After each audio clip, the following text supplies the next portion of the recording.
लाहौर में पाकिस्तान तहरीक इंसाफ के कुछ कारकुनों ने एक रैली निकाली थी और महंगाई के खिलाफ थी। यानी महंगाई के खिलाफ निकलना, अगर अपोजिशन महंगाई के खिलाफ नहीं निकलेगी या एहतजाज नहीं करेगी तो फिर तो अपोजिशन को कोई काम ही नहीं है। अब पाकिस्तान तहरीक इंसाफ के लोग जैसे ही बाहर आते हैं तो इनके ऊपर दहशतगर्दी के मुकदमे दर्ज किए जाते हैं। इन्हें इस तरह से देखा जाता है जैसे इंडिया से कोई घुसपैठिए पाकिस्तान में आ गए हैं या बम लेकर कोई दहशतगर्द घूम रहे हैं। तहरीक इंसाफ का झंडा उठाना ऐसे ही है जैसे आपने खून लगी हुई तलवार उठा ली है पाकिस्तान में। और फिर पाकिस्तान की मिलिट्री एस्टेब्लिशमेंट किस तरीके से हरकत में आती है ये देखें आप।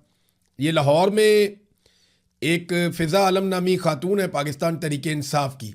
इनके घर के मैं मनाजिर देख रहा था रात गए दिन को, इन्होंने महंगाई के खिलाफ एहतजाज किया। अब इतनी ज़्यादा महंगाई है पाकिस्तान में कि हमारे जो दोस्त फौज के अंदर हैं वो भी फ़ोन करके कहते हैं कि यार बहुत महंगाई हो गई है, तबाही फिर गई है। वो बेचारे भी बर्दाश्त नहीं कर पा रहे, हालांकि उनको बहुत सारी मुराद, बहुत सारी चीज़ें उन्हें मिलती हैं। अच्छे खासे सफ़ेद पोश लोग, अमीर लोग, वो बेचारे अब बताते हैं कि हम महंगाई के हाथों तंग आ चुके हैं। लोगों की हालत पतली हो गई है। जो लोग एक हाथ से दिया करते थे वो अब लेने पर मजबूर है। तो फ़िज़ा आलम के घर के अंदर छापा मारा और मर्द पुलिस एहलकारों ने चादर और चारदीवारी का तकद्दुस पामाल किया, जैसा कि ये हमेशा करते हैं, क्योंकि मिलिट्री एस्टेब्लिशमेंट इनकी बैक पर खड़ी है।